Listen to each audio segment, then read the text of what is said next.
হযরত ওমর যখন তিনি কালিমা পড়লেন, দারুণ দোয়ায় ঘোষণা হয়ে গেল, কোন ব্যক্তি যদি মুহাম্মদের মাথা আনতে পারে, শির আনতে পারে, তাকে 100 লাল উট পুরস্কার দেওয়া হবে। এটা ঘোষণা হয়ে গেল। হযরত ওমর তখনও তো ইসলাম ধর্ম গ্রহণ করেন নাই। ওমরের কানে যখন আওয়াজ চলে গেল, ওমর দাঁড়ায় গেলেন নাঙ্গা তরবারি হাতে নিয়াম, বলে আমি পারবো। আবু জাহেল বলে অবশ্যই তুমি পারবা, তোমার দ্বারাতেই সম্ভব। ওমর নাঙ্গা তরবারি দিয়া দৌড়ায়, মুহাম্মদের কল্যাণের জন্য হযরত ওমর যায়। যাকে সৃষ্টি করা না হলে এই পৃথিবী সৃষ্টি করা হতো না। কুল কায়নাত আল্লাহ পাক রব্বুল আলামিন যার আগমনের জন্য সাজাইলেন, সুসজ্জিত করলেন, সেই মুহাম্মদ রাসূল আরবীকে হত্যা করার জন্য ওমর দৌড়ায়।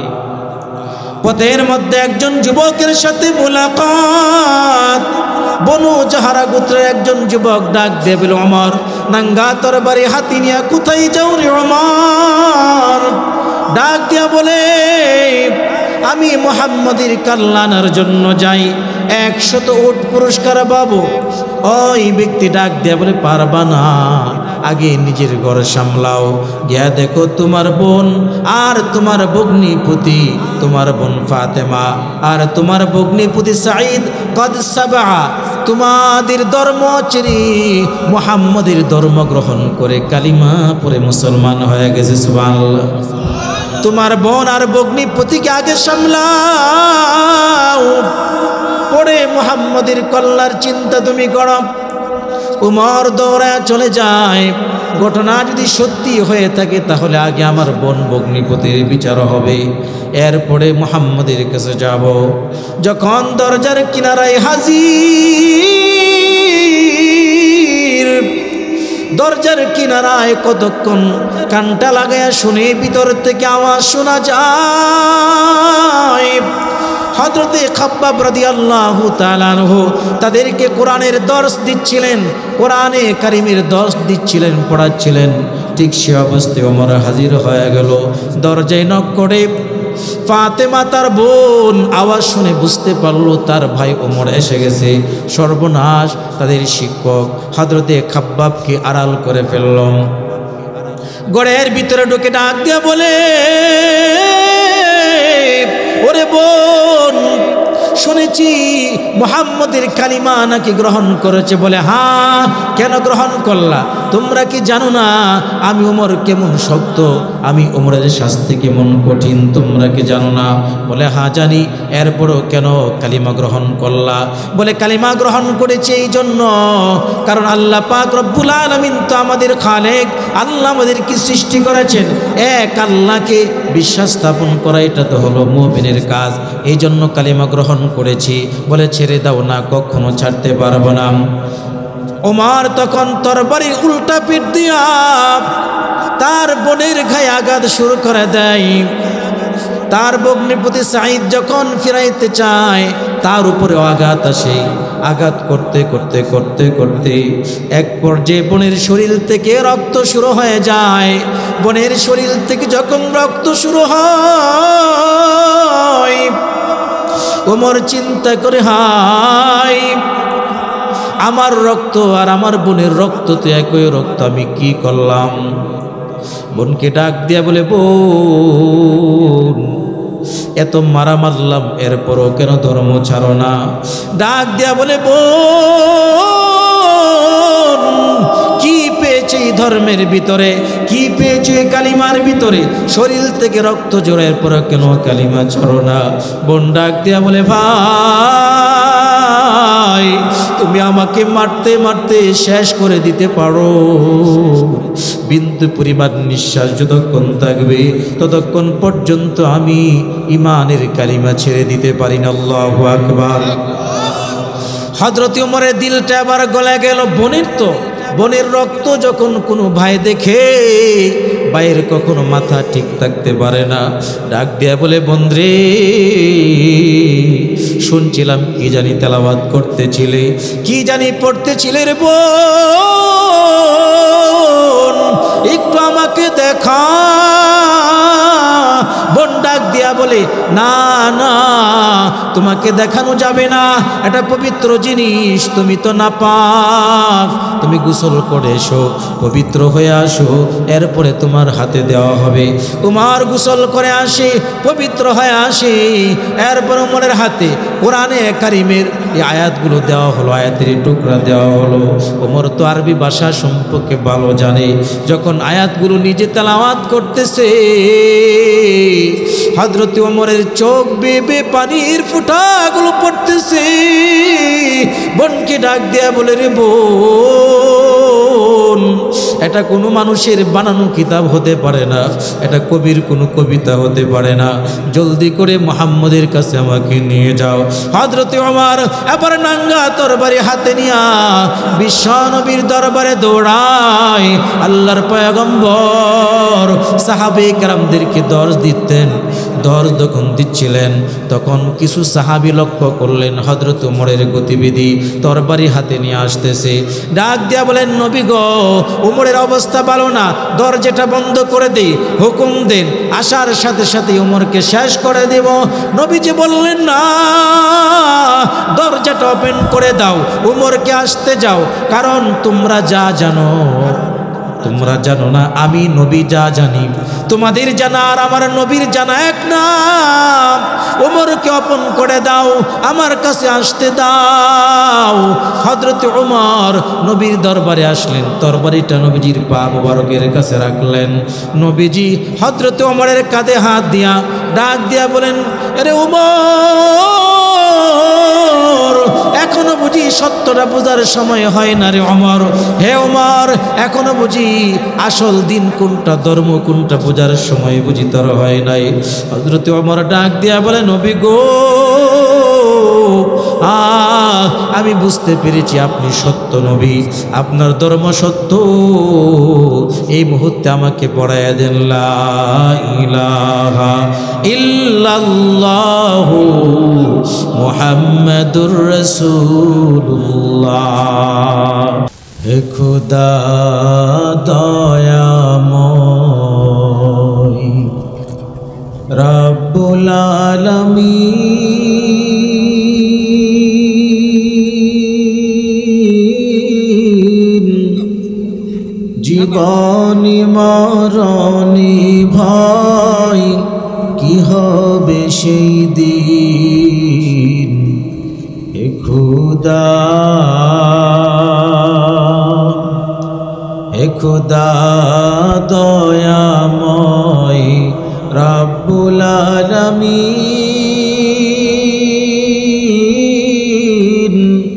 জীবনী মরণে ভয় কি হবে সেই দিন। হে খোদা, ধরাতে আসিয়াজি বড় অসহায়,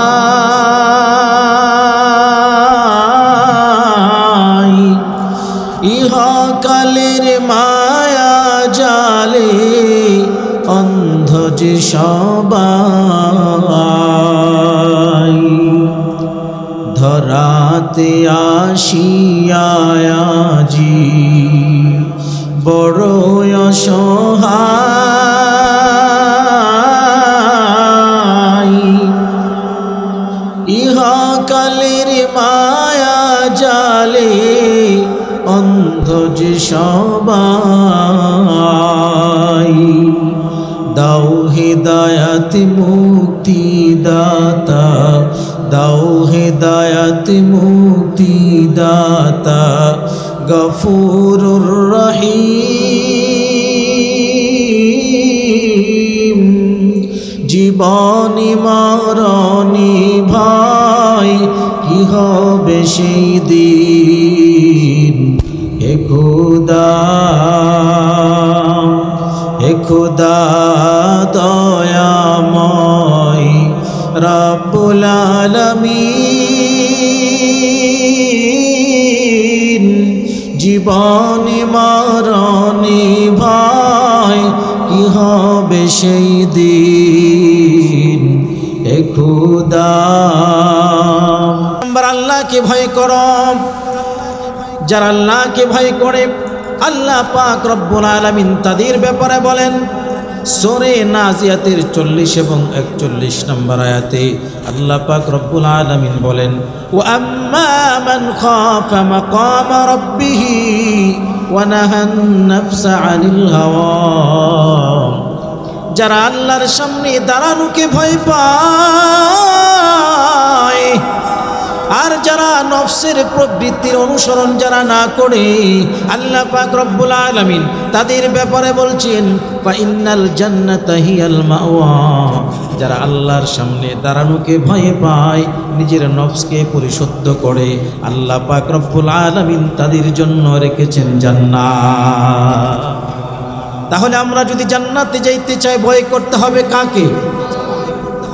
আল্লাহ পাক রব্বুল আলামিন সূরা আল ইমরানের 102 নম্বর আয়াতে বলেন, ইয়া আইয়ুহাল্লাযীনা আমানুত্তাকুল্লাহ হাক্কা তুকাতিহি। হে ঈমানদারেরা, তোমরা আল্লাহকে ভয় করো, যথাযথভাবে আল্লাহকে ভয় করো। হাক্কা তুকাতিহি, ভয় করার মতন আল্লাহকে ভয় করো।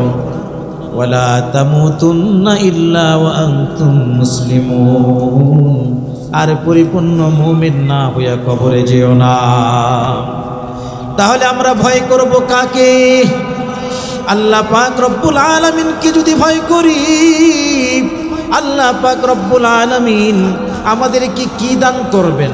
আল্লাহকে যারা ভয় করে আল্লাহ পাক রব্বুল আলামিন তাদেরকে 2টা পুরস্কার তাদেরকে দান করবেন। কানজুল উম্মার প্রথম খণ্ডের 267 নম্বর পৃষ্ঠারে উল্লেখ করা হয়েছে। তাফসীর ইবনে কাসিরের 2য় খণ্ডের 279 নম্বর পৃষ্ঠার ভিতরে উল্লেখ করা হয়েছে। হযরতে ইয়াহইয়া ইবনে আইয়ুব খাজাই রাহমাতুল্লাহি আলাইহি তিনি হযরতে হাকিম রাহমাতুল্লাহি আলাইহির সূত্রে বর্ণনা করেন, খলিফাতুল মুসলিমিন হযরতে উমর রাদিয়াল্লাহু তাআলা আনহুর শাসনামলে একজন যুবক, আবেদ যুবক, খলিফা তাকে পছন্দ করতেন, ভালোবাসতেন, সদা সর্বদা ইবাদতের ভিতরে লেগেই থাকতো। এই জন্য খলিফা হযরতে উমর রাদিয়াল্লাহু তাআলা আনহু এই যুবককে বড় পছন্দ করত, এই যুবককে বড় ভালোবাসতো। এই যুবকের প্রতিদিনের অভ্যাস হলো প্রতিদিন এশার নামাজের পরে এশার সালাত আদায় করে তার বাবার খেদমত করার জন্য বাবার ঘরে চলে যাইত। বাবার ঘরে যখন যাইত, মসজিদ থেকে বাবার ঘরের আগ পর্যন্ত মাঝখানে একটা যুবতী নারী তাকে ফুসলাইতে থাকে তার প্রেমে আকৃষ্ট করার জন্য। তার প্রেমে আকৃষ্ট করার জন্য ওই যুবতী নারী বিভিন্নভাবে অঙ্গভঙ্গি প্রদর্শন করে, কিন্তু এই যুবককে কোনো ক্রমে ফাঁদে পালাইতে পারে না। এই নারী যুবককে কোনো সময় ফাঁদে পালাইতে পারে না। কিন্তু দেখুন শয়তান মানুষদেরকে কিভাবে প্রবঞ্চনা দেয়, শয়তান মানুষদেরকে কিভাবে প্রবঞ্চনা দেয়, আল্লাহর ওলিকে পর্যন্ত শয়তান কিভাবে কায়েল করে ফেলে। প্রতিদিনের মতন বাবার খেদমতের উদ্দেশ্যে রওনা হয়ে যায়। পথের মধ্যে যে কোনোভাবেই হোক ওই যুবতী নারী তার ফাঁদে ফেলাইয়া দিল। তার ফাঁদে যখন ওই যুবককে ফেলে দিল, যুবক তখন ওই নারীর দরজার সামনে চলে গেল। দরজার সামনে যখন চলে যায়, যুবতী আবার ওই যুবকটাকে ঘরের ভিতরে ঢুকায় ফেলবে। ঠিক ওই সময় ওই যুবকের অন্তরের ভিতরে সূরাতুল আরাফ, কোরআনে কারীমের সূরা আরাফের 201 নম্বর আয়াতে কারিমা স্মরণ পড়ে যায়। তার মনে মনে কোরআনে কারীমের সূরা আরাফের 201 নম্বর আয়াত মনে মনে স্মরণ পড়ে যায়। আয়াতটা কি? আল্লাহ পাক রব্বুল আলামিন বলেন, ইন্নাল্লাযীনা তাকাউ ইযা মাসসাহুম তাইফুম الشيطان تذكروا فإذا هم مبصرون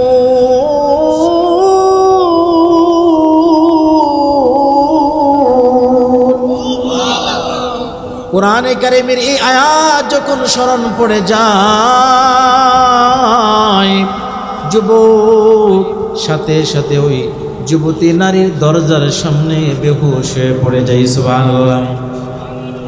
যুবতী বড় টেনশনে পড়ে যায়, বড় পেরেশান, এখন কি করব।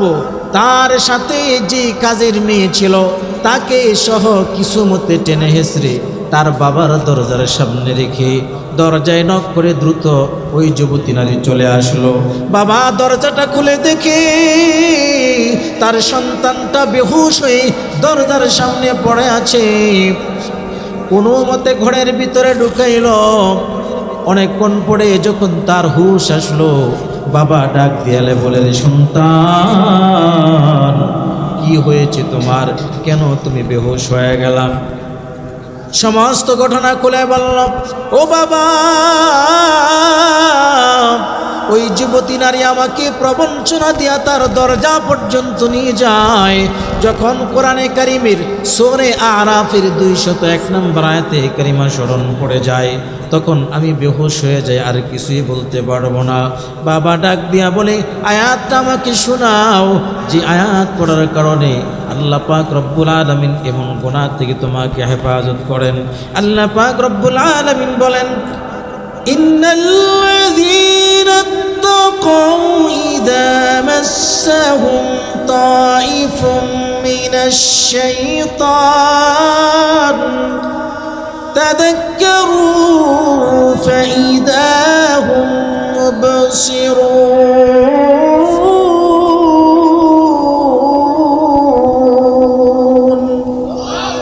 আল্লাহ পাক রব্বুল আলামিন বলেন, যারা আল্লাহকে ভয় করে যখন তাদের সামনে যখন কোরআনে কারীমের আয়াত তেলাওয়াত করা হয়, যখন তাদের বিবেক বুদ্ধি জাগ্রত হয়ে যায়, কোরআনের আয়াত শুনলে তখন তাদের বিবেক বুদ্ধি জাগ্রত হয়ে যায়। এই কথা বলার পরে আবার ওই যুবক বেহুশ হয়ে যায়। এর আগে যুবক তার বাবাকে ডাক দিয়ে বলে, বাবা গো, বলা যায় না, হতে পারে আমি দুনিয়া থেকে বিদায় নিয়ে চলে যেতে পারি। খলিফা উমর আমাকে বড় পছন্দ করে, খলিফা উমর আমাকে বড় ভালোবাসে। যদি রাতের বেলায় ওমর রাদিয়াল্লাহু তাআলা আনহুকে যদি সংবাদ দেন, খবর দেন, আমাকে দেখার জন্য জলদি চলে আসবে, সাবধান, আমি যদি রাতের বেলায় মারা যাই ওমর রাদিয়াল্লাহু তাআলা আনহুকে সংবাদ দিবেন না, আর যদি দিনের বেলায় মারা যায় তাহলে খলিফাকে সংবাদ দিবেন। রাতের বেলায় ওই যুবক দ্বিতীয়বার যখন কোরআনে কারীমের আয়াত তেলাওয়াত করে তখন একটা চিৎকার দিয়া দুনিয়া থেকে বিদায় নিয়ে চলে যায়। উমর রাদিয়াল্লাহু তাআলা আনহুকে আর সংবাদ দেওয়া হলো না, যুবককে দাফন করে ফেলা হলো। দাফন করার পরে পরের দিন খলিফা ওমর যখন সংবাদ পাইলেন তার মহাব্বতের মানুষ ওই যুবক খলিফা ওমর তারে খুব ভালোবাসত, তার কবরের সামনে এসে যায় আর তার সাথী সঙ্গীদেরকে ডাক দিয়ে বলে, ও আমার সাথী সঙ্গীরা শুনো, যারা আল্লাহকে ভয় করে, যারা আল্লাহর ভয়ে তাদের অন্তরটা প্রকম্পিত হয়ে যায়, আল্লাহ পাক রব্বুল আলামিন তাদেরকে 2টা পুরস্কার দান করেন। জুড়ে বলেন কয়টা? আর একটু জুড়ে বলেন কয়টা? 2টা পুরস্কার আল্লাহ পাক রব্বুল আলামিন দান করেন। সূরা রহমানের 46 নম্বর আয়াত বলেন, ওয়ালিমান খাফা মাকাম রাব্বিহি জান্নাতান।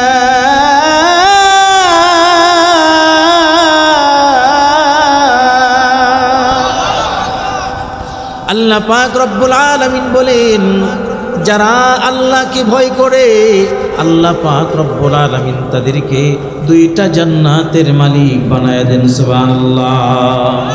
এই কথা যখন খলিফা ওমর বলতেছিলেন, গায়বী থেকে আওয়াজ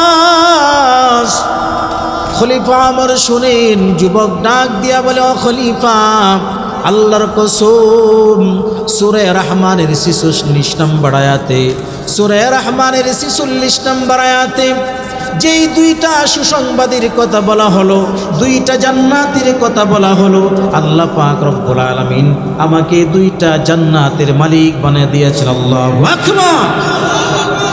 আমার ভাইয়ারা বন্ধুরা, এই জন্য 1 নাম্বার মেসেজ হলো ভয় করব কাকে? আর একটু জোরে বলেন। 2 নাম্বার মেসেজ আল্লাহ পাক রব্বুল আলামিন বলতেছেন, ইয়া আইয়ুহাল্লাযীনা আমানুত্তাকুল্লাহ ওয়া কুনু মা'আস সাদিকিন।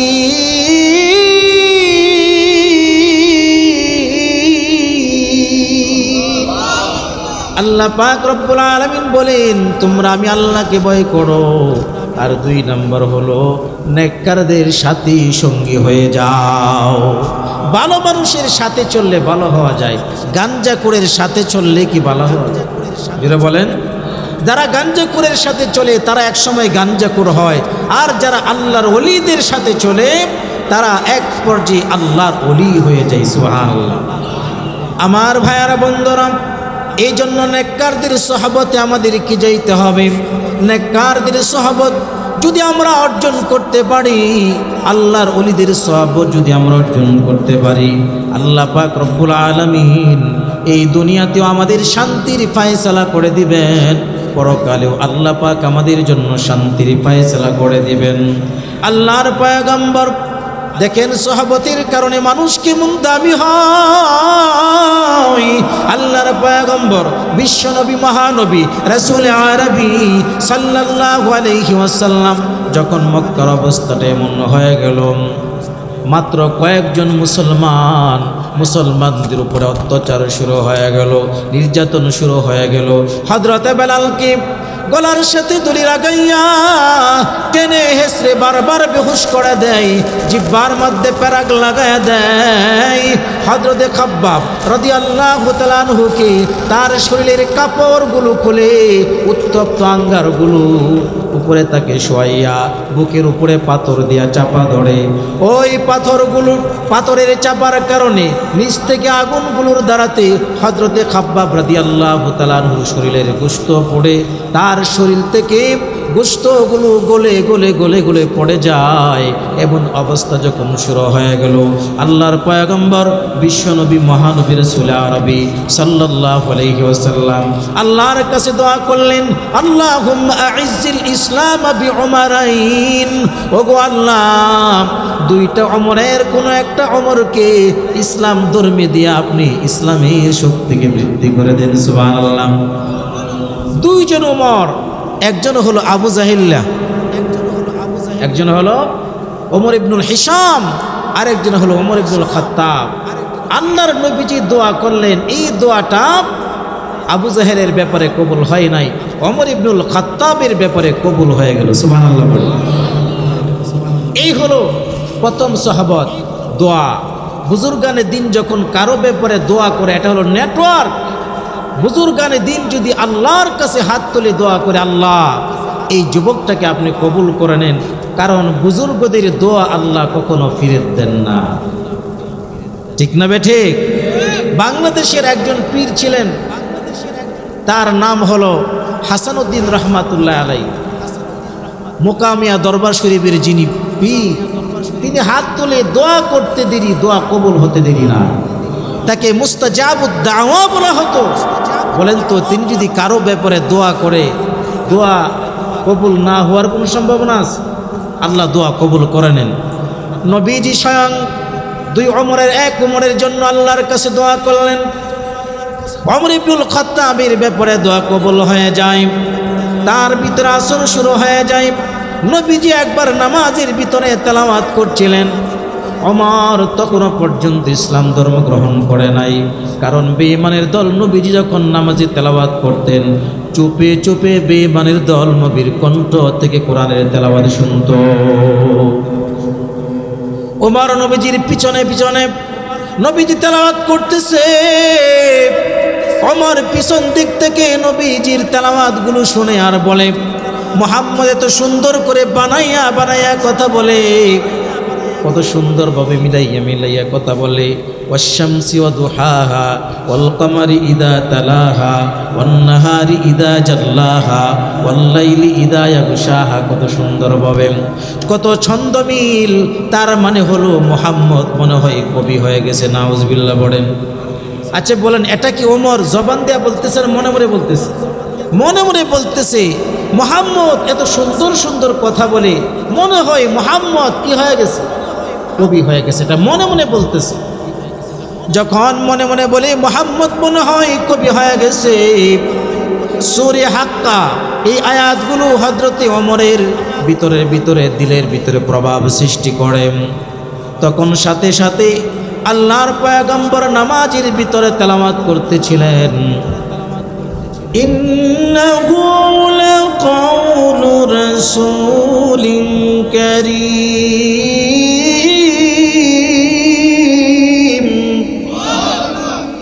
আল্লাহ পাক রব্বুল আলামিন বলেন, এই কুরআন একজন সম্মানিত রাসূলের উপরে নাজিলকৃত কুরআন।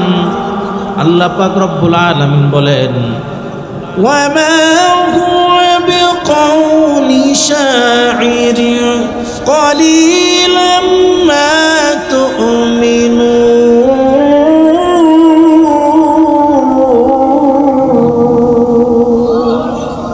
আল্লাহ পাক রব্বুল আলামিন বলেন, এটা কবির বানানো কোনো কবিতা না, তোমরা অল্প সংখ্যক লোকেরাই তা বিশ্বাস করে থাকো। উমর মনে মনে বলতেছে যে আমি তো মনে মনে বললাম যে মুহাম্মদ মনে হয় কবি হয়ে গেছে, এখন থেকে মুহাম্মদ বলতেছে এটা কবির কোনো কথা না, তাহলে আমার মনের কথা মুহাম্মদ কেমনে যেই না গেল? তাহলে মুহাম্মদ মনে হয় অতীন্দ্রিয়বাদ হয়ে গেছে, মানুষের মনের কথা মুহাম্মদ বলতে পারে। নাউজুবিল্লাহ। এই কথা যখন ওমর মনে মনে ভাবছিলেন, আল্লাহ পাক রব্বুল আলামিন সূরা হাক্কার ৪২ নম্বর আয়াতে কারিমা নবীজির জবান থেকে তেলাওয়াত শুরু করে দিলেন। নবীজি তেলাওয়াত করতেছেন, ওয়ালা বিকাউলি কাহিরিন ক্বালিলাম মা তাযাক্কারুন।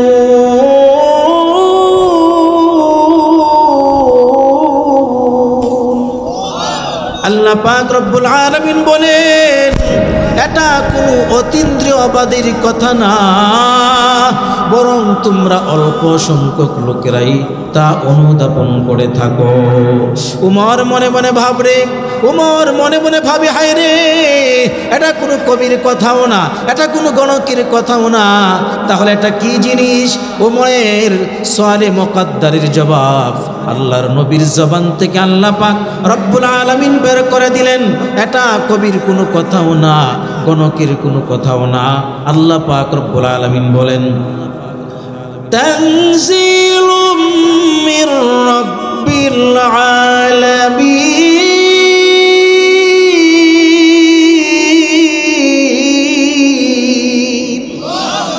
আল্লাহ পাক রব্বুল আলামিন বলেন, এটা বিশ্ব পালন কর্তার পক্ষ থেকে নাজিলকৃত কোরআন। সুবহানাল্লাহ। উমরের ভিতরে দ্বিতীয় ধাক্কা এসে গেল, দ্বিতীয় প্রভাব। এক নম্বর প্রভাব হলো নবীজির দোয়া, দুই নম্বর প্রভাব হলো নবীজির কাছে কিছু সময় সোহবত থাকার কারণে, কিছু সময় নবীজির কাছে অবস্থান করার কারণে আল্লাহ পাক রব্বুল আলামিন ওমরের ভিতরে আরেকটু প্রভাব সৃষ্টি করে দিলেন। আর তৃতীয়বার হযরতে ওমর যখন তিনি কালিমা পড়লেন, দারুণ দোয়ায় ঘোষণা হয়ে গেল, কোনো ব্যক্তি যদি মুহাম্মদের মাথা আনতে পারে, শির আনতে পারে, তাকে ১০০ লাল উট পুরস্কার দেওয়া হবে। এটা ঘোষণা হয়ে গেল। হযরতে ওমর তখনও তো ইসলাম ধর্ম গ্রহণ করেন নাই। ওমরের কানে যখন আওয়াজ চলে গেল, ওমর দাঁড়ায় গেলেন নাঙ্গা তরবারি হাতে নিয়াম, বলে আমি পারবো। আবু জাহেল বলে অবশ্যই তুমি পারবা, তোমার দ্বারাতেই সম্ভব। উমর নাঙ্গা তরবারি দিয়া দৌড়ায়, মুহাম্মদের কল্যাণের জন্য হযরতে ওমর যায়। যাকে সৃষ্টি করা না হলে এই পৃথিবী সৃষ্টি করা হতো না। কুল কায়নাত আল্লাহ পাক রব্বুল আলামিন যার আগমনের জন্য সাজাইলেন, সুসজ্জিত করলেন, সেই মুহাম্মদ রাসূল আরবীকে হত্যা করার জন্য ওমর দৌড়ায়। পথের মধ্যে একজন যুবকের সাথে মুলাকাত। বনু জাহারা গোত্রের একজন যুবক ডাক দিয়ে বলে, ওমর নাঙ্গা তরবারি হাতি নিয়া কোথায় যাও রে ওমর? ডাক দিয়া বলে, আমি মুহাম্মদের কল্যাণের জন্য যাই, 100 উট পুরস্কার পাবো।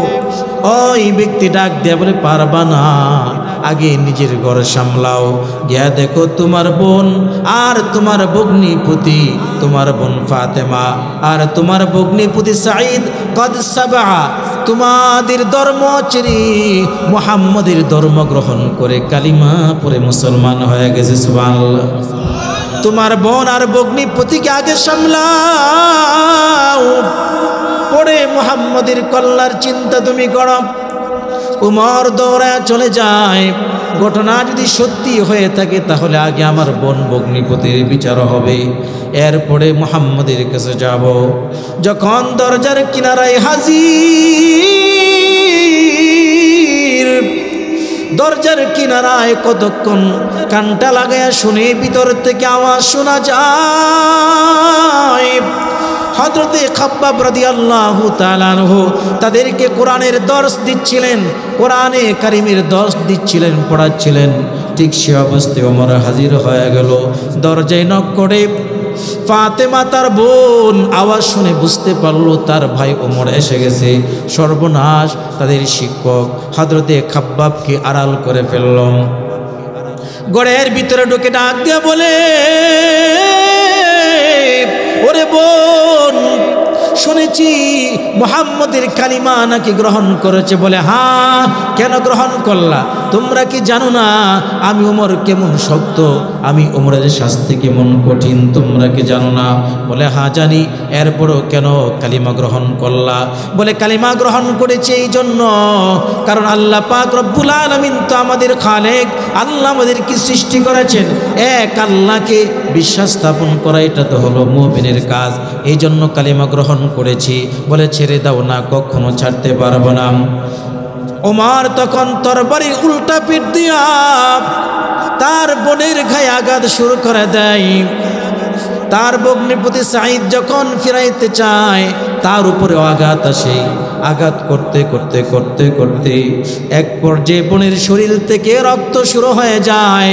বোনের শরীর থেকে যখন রক্ত শুরু হয়, ওমর চিন্তা করে, হায়, আমার রক্ত আর আমার বোনের রক্ত তো একই রক্ত, আমি কি করলাম?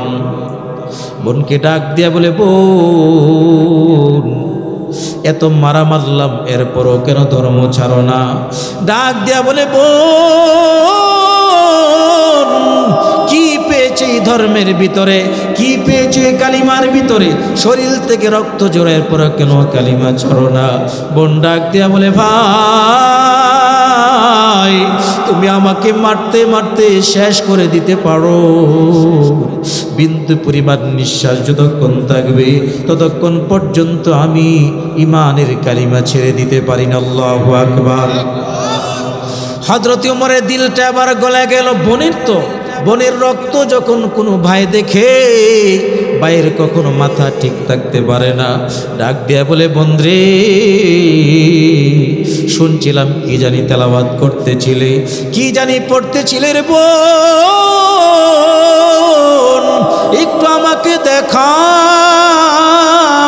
বোন ডাক দিয়া বলে, না না, তোমাকে দেখানো যাবে না, এটা পবিত্র জিনিস, তুমি তো নাপাক, তুমি গোসল করে এসো, পবিত্র হয়ে আসো, এরপরে তোমার হাতে দেওয়া হবে। উমর গোসল করে আসে, পবিত্র হয়ে আসে, এরপর উমরের হাতে কোরআনে কারিমের এই আয়াতগুলো দেওয়া হলো, আয়াতের টুকরা দেওয়া হলো। উমর তো আরবি ভাষা সম্পর্কে ভালো জানে। যখন আয়াতগুলো নিজে তেলাওয়াত করতেছে, হযরত ওমরের চোখ বেয়ে পানির ফোঁটাগুলো পড়তেছে। বোনকে ডাক দিয়া বলে, রে বোন, এটা কোনো মানুষের বানানো কিতাব হতে পারে না, এটা কবির কোনো কবিতা হতে পারে না, জলদি করে মুহাম্মদের কাছে আমাকে নিয়ে যাও। হযরত ওমর এবার নাঙ্গা তরবারি হাতে নিয়া বিশ্ব নবীর দরবারে দৌড়ায়। আল্লাহর পয়গম্বর সাহাবে কেরামদেরকে দর্শ দিতেন। দর্শ যখন দিচ্ছিলেন তখন কিছু সাহাবী লক্ষ্য করলেন হযরত ওমরের গতিবিধি, তরবারি হাতে নিয়ে আসতেছে। ডাক দিয়া বলেন, নবী গো, ওমরের অবস্থা ভালো না, দরজাটা বন্ধ করে দিই, হুকুম দেন, আসার সাথে সাথে ওমরকে শেষ করে দেব। নবীজি বললেন, না, দরজাটা ওপেন করে দাও, ওমরকে আসতে যাও, কারণ তোমরা যা জানো, তোমরা জানো না আমি নবী যা জানি। তোমাদের জানা আর আমার নবীর জানা এক না। ওমরকে ওপেন করে দাও, আমার কাছে আসতে দাও। হযরত ওমর নবীর দরবারে আসলেন, তরবারিটা নবীজির পা মোবারকের কাছে রাখলেন। নবীজি হযরত ওমরের কাঁধে হাত দিয়া ডাক দিয়া বলেন, আরে ওমর, এখনো বুঝি সত্যটা বোঝার সময় হয় না রে ওমর। হে ওমর, এখনো বুঝি আসল দিন কোনটা, ধর্ম কোনটা বোঝার সময় বুঝি তোর হয় নাই। হযরত ওমর ডাক দিয়া বলে, নবী গো, আমি বুঝতে পেরেছি আপনি সত্য নবী, আপনার ধর্ম সত্য। এই মুহূর্তে আমাকে পড়াইয়া দেন লা ইলাহা ইল্লাল্লাহু মুহাম্মাদুর রাসূলুল্লাহ। হযরত ওমর যখন ইসলাম ধর্ম গ্রহণ করলেন, নবীজি আনন্দে মাতোয়ারা হইয়া 3টা তাকবীর দিয়েছিলেন। আমরাও 3টা তাকবীর দিব, লিল্লাহি তাকবীর, আরো জোরে, লিল্লাহি তাকবীর, লিল্লাহি তাকবীর। আমার ভাইরা, হযরত ওমর যখন ইসলামে আগমন করলেন, নবীজিকে ডাক দিয়া বললেন, ওগো পয়গম্বর, চুপে চুপে কেন সত্য দিনটা আপনি প্রকাশ করবেন না কেন? আর কত গোপন থাকবেন, আর কত গোপনে নামাজ আদায় করবেন? এখন থেকে ওপেন নামাজ আদায় করব, বাইতুল্লাহ চত্বরে যাব, আমাকে অনুমতি দেন। বাইতুল্লাহ চত্বরে আমি যেতে চাই, আল্লাহু আকবরে ধ্বনি দিতে চাই। নবীজি তাকে অনুমতি দিয়া দিলেন। বাইতুল্লাহ চত্বরে গিয়া হযরত ওমর, নবীন যে সাহাবীগুলো আছে তাদেরকে নিয়া হযরত ওমর বাইতুল্লাহর তওয়াফের ওই জায়গাতে গিয়া আল্লাহু আকবরে তাকবীর যখন শুরু করে দেয়, আবু জাহেল, উতবা, সাইবা বলে, কার এত বড় সাহস এই বাইতুল্লাহর সামনে তাকবীর দেয়? এত বড় স্পর্ধা কার? দৌড়ে সকলে আসলো। আয়েশা দেখে ওই তাকবীরের মিছিলের আগে উমরের ছবি দেখা যায়। উমরকে সামনে দেখে আবু জাহেলও পিছনের দিকে যায়, উতবা সাহেবও পিছনের দিকে যায়, কারণ হযরত উমরের সামনে দাঁড়ানোর কোনো ক্ষমতা তাদের নাই। আমার ভাইয়ার বন্ধুরা, যেই কথা বলতেছিলাম, সাহাবাদের কত দাম। হযরত ওমর সাহাবতের কারণে এত বড় হয়ে গেলেন। হযরত ওমর একবার তার সৈন্যবাহিনী নিয়ে একটা জিহাদের ময়দান থেকে তিনি যখন আপন বাড়ির উদ্দেশ্যে যখন রওনা হয়ে গেলেন, মরুভূমির একটা জায়গায় গিয়া হযরত ওমর দাঁড়াইয়া দাঁড়াইয়া চোখের পানিগুলো ছেড়ে কান্দে, চোখের পানিতে বুক ভেসে যায়। হযরত ওমর যখন দাঁড়ায় রয়, দুপুরের বেলায় তীব্র রোদ, সাহাবে কেরাম রোদের কারণে তাদের শরীর থেকে ঘামগুলো ঝরতেছে। একজন সাহাবী হযরত ওমরকে ডাক দিয়া বলে, ও খলিফাতুল মুসলিমিন, সাহাবীরা অনেক কষ্ট করতেছে, রৌদ্রের কারণে সবাই দাঁড়ায় আছে, আপনি কেন কান্না করতেছেন? সাহাবীরা হযরত ওমরের কান্না দেখে অনেক সাহাবীরাও কেঁদে ফেললেন। হযরত ওমর ডাক দিয়া বলেন, এটা এমন একটা জায়গা যেই জায়গাতে আমি ছাগল চড়াইতাম, বকরি চড়াইতাম, উট বেড়া চড়াইতাম, আর উট বেড়া যখন লেদা সেনা দিত তখন আমি সেখানে শুয়ে থাকতাম। অনেক সময় আমার শরীরে এসে পড়তো। আমার বাবা আমাকে ডাক দিয়া বলতো, বলল, তুই ভবিষ্যতে কি করে খাইবে? উট বেড়া বকরি লেদা সেনা দেয়, এগুলোর থেকে যে পবিত্র থাকতে হবে, পরিষ্কার থাকতে হবে, দূরে থাকতে হবে, এই জিনিসটাও বুঝো না, তুমি ভবিষ্যতে কি হইবা? আমার সেই বাবার কথা স্মরণ পড়ে যায়। আমি ওমর কিছুই ছিলাম না, উট বেড়া বকরি লেদা পর্যন্ত পরিষ্কার করতে হবে, দূরে থাকতে হবে, এই জিনিসটা পর্যন্ত আমার অন্তরের ভিতরে অনুধাবন করার কোনো যোগ্যতা ছিল না। আর যখন আমি বিশ্ব নবীর সহবতে যখন আসলাম, নবীর সহবতে যখন আসলাম, কোষ্ঠী পাথরের মতন নবীর সহবতে আসার পরে আল্লাহ পাক রব্বুল আলামিন আমি ওমরকে এত পরিবর্তন করলেন, আমি ওমর এখন অর্ধ জাহানের বাদশা হয়ে গেছি। আল্লাহু আকবার। এই জন্য সাহাবতীর বড় দাম। বুজুর্গানে দিনের সাহাবতে আমাদেরকে যাইতে হবে, আল্লাহর ওলিদের সাহাবতে আমাদেরকে যাইতে হবে। আমার বাইরাম, এই উপমহাদেশের ভিতরে একজন প্রখ্যাত বুজুর্গ, ভারত উপমহাদেশের ভিতরে প্রসিদ্ধ একজন বুজুর্গ, আমরা সকলেই যাকে আমরা চিনি, হযরতে মাইনুদ্দিন চিশতি আজমিরি রহমাতুল্লাহ আলাইহি। নাম শুনছেন কিনা বলেন? হযরতে খাজা মাইনুদ্দিন চিশতি আজমিরি রহমাতুল্লাহি আলাইহি এত বড় আল্লাহর ওলি ছিলেন। তিনি যখন দাওয়াতের জন্য যখন রাস্তায় বের হলেন, তার এক দাওয়াতের কারণে 90 লক্ষ বেদিন কালিমা পড়ে মুসলমান হয়ে গেছে। কেমন ওলি ছিলেন হযরতে খাজা মাইনুদ্দিন চিশতি আজমিরি খানজি রহমাতুল্লাহি আলাইহি।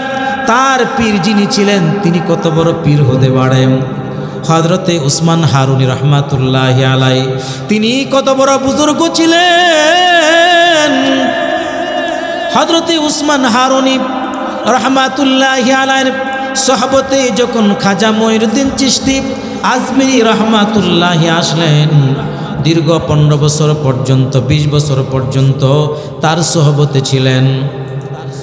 তিনি চিন্তা করলেন, আমার যে খেলাফতের যেই ধারাবাহিকতা, খেলাফতের যে দায়িত্ব, এটা আমি কাকে দিব? এই নিয়ামতটা আমি কাকে দিব? খুঁজে পায় না।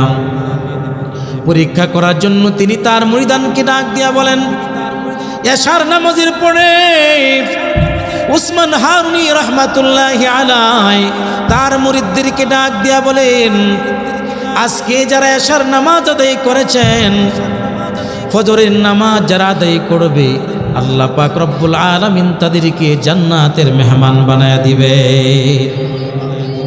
কি বলেন? সুসংবাদটা ভালো না খারাপ? তবে শর্ত আছে, এই সংবাদটা কাউকে বলা যাবে না, কাউকে প্রচার করা যাবে না, আপন সন্তানদেরকে পর্যন্ত বলা যাবে না, আপন ভাইকে পর্যন্ত বলা যাবে না। এটা সিক্রেট থাকতে হবে, গোপন থাকতে হবে। এই সংবাদ দেওয়ার পরে প্রত্যেকেই বাড়িতে চলে যায়, যার যার বাড়িতে চলে যায়, ঘুমায়া পড়ে। আবার ফজরের সময় চলে আসে উসমান হারুনি রহমাতুল্লাহি আলাইহি, লক্ষ্য করে দেখে এশার নামাজে যে সমস্ত মুসল্লিরা এসেছিল, এখন দেখে ফজরের নামাজে মসজিদে মুসল্লিদের জায়গা হচ্ছে না। সুবহানাল্লাহ। মসজিদ মুসল্লি তারাতে ভরপুর হয়ে গেছে। উসমান হারুনি আবার আরেকটা দুঃসংবাদ দিয়েছিল, যারা আমার এই সংবাদটা প্রচার করবে তাদেরকে কিন্তু জাহান্নামে যেতে হবে। আমার এই সংবাদটা কারো কাছে প্রচারও করা যাবে না, তাহলে কিন্তু জাহান্নামের আগুনে জ্বলতে হবে। পরের দিন ফজরের নামাজের পরে হযরত উসমান হারুন রহমাতুল্লাহি আলাইহি মুরিদদেরকে ডাক দিয়া বলেন, এশার নামাজের সময় তো এত মুসল্লি ছিল না, ব্যাপারটা কি? আমার এই গোপন সংবাদটা কি কেউ আবার কারো কাছে প্রকাশ করে দিয়েছো নাকি? কারো পক্ষ থেকে কোনো আওয়াজ নাই। পিছন দিক থেকে খাজা মঈনুদ্দিন চিশতি আজমিরি রহমাতুল্লাহি আলাইহি দাঁড়ায় গেলেন।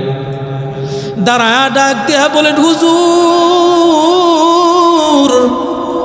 আপনার এই গোপন সংবাদটা আমি মঈনুদ্দিন প্রচার করেছি, আমি মঈনুদ্দিন সবার কাছে প্রচার করে দিয়েছি। কেন রে প্রচার করলা? তুমি কি জানো না, গোপন সংবাদ যারা প্রচার করবে তারা জাহান্নামের আগুনে জ্বলতে হবে।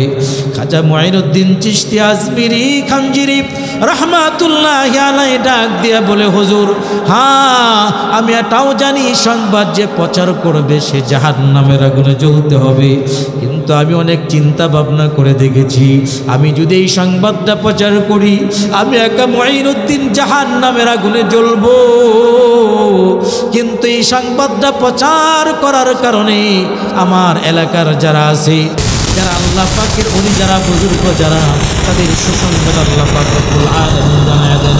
আল্লাহ পাক রব্বুল আলামিন বলেন, আলা ইন্না আউলিয়া আল্লাহি লা খাউফুন আলাইহিম ওয়া লা হুম ইয়াহজানুন। আল্লাহ পাক রব্বুল আলামিন বলেন, আল্লাহর ওলি যারা, আল্লাহর সাথে যাদের গভীর সম্পর্ক, তাদের কোনো ভয় নাই, তাদের কোনো টেনশন নাই, তাদের কোনো পেরেশান নাই, দুনিয়াতেও তাদের কোনো ভয় নাই, পরকালেও তাদের কোনো টেনশন নাই। আমার ভাইয়েরা বন্ধুরা, এই জন্য হাক্কানি বুজুর্গদের সংস্পর্শে আমাদেরকে যাইতে হবে। যদি তাদের সংস্পর্শে আমরা যাইতে পারি আল্লাহ পাক রব্বুল আলামিন আমাদের ঈমানটাকে উন্নত করে দিবে। আমার ভাইয়েরা বন্ধুরা, খাজা মুঈনুদ্দিন চিশতি আজমিরি রাহমাতুল্লাহি আলাইহি তার আরেকজন শাগরেদ ছিলেন দিল্লির কুতুব মিনার, যার নামে উপস্থিত হযরতে খাজা কুতুবউদ্দিন বখতিয়ার কাকি রাহমাতুল্লাহি আলাইহি। কেমন বড় আল্লাহর ওলি ছিলেন, কেমন বড় বুজুর্গ হযরতে খাজা কুতুবউদ্দিন বখতিয়ার কাকি রাহমাতুল্লাহি আলাইহি। তিনি যখন দুনিয়া থেকে বিদায় নিয়ে চলে যাবেন, সন্তানদেরকে ওসিয়ত করিও, আমার আদরের সন্তানেরা শোনো, আমি যখন দুনিয়া থেকে বিদায় নিয়ে চলে যাব, আমার জানাজা যাকে তাকে দিয়ে কিন্তু পড়াইবা না, আমার জানাজা তাকে দিয়া পড়াইবা যার ভিতরে গুণ থাকবে চারটা। জোরে বলেন কয়টা? চারটা গুণ যাদের ভিতরে থাকবে তাদেরকে দিয়া তাকে দেই আমার জানাজা পড়াইবা। আর যদি চার গুণওয়ালা ব্যক্তি খুঁজে না পাও তাহলে আমি কুতুবউদ্দিনকে বিনা জানাজায় দাফন করে ফেলবা। যখন কুতুবউদ্দিন বখতিয়ার কাকি রাহমাতুল্লাহি আলাইহি দুনিয়া থেকে বিদায় নিয়ে চলে যাবেন, আগ মুহূর্তে সন্তানদেরকে ডাক দিয়া বলে, এক নাম্বার শর্ত হলো আমার জানাজা ওই ব্যক্তি পড়াবে যে জীবনে কোনোদিন তাকবীর ওয়ালা ছাড়া এক ওয়াক্ত নামাজও ছুটে নাই, অর্থাৎ প্রতি ওয়াক্ত নামাজ বালেগ হওয়ার পর থেকে তাকবীর ওয়ালার সাথে আদায় করেছে। সুবহানাল্লাহ বলেন। ফরজ নামাজ তাকবীর ওয়ালার সাথে আদায় করেছে। এক নম্বর সিফাত। আজকে তো আমরা নামাজই পড়ি না, তাকবীর ওয়ালা তো দূরের কথা, ঠিক না বেঠিক বলেন? নামাজ পড়ি না, দেখা যায় মুয়াজ্জিন যখন আজান দেয় মসজিদের ভিতরে মনে হয় মসজিদ পড়ে যায়। আপনাদের এলাকায় কি মসজিদ পড়ে যায় নাকি? 3 কাতার 4 কাতার শুক্রবার দিন 2 তলা পর্যন্ত পড়ে যায়। তাদেরকে বলা হয় সাপ্তাহিক মুসল্লি।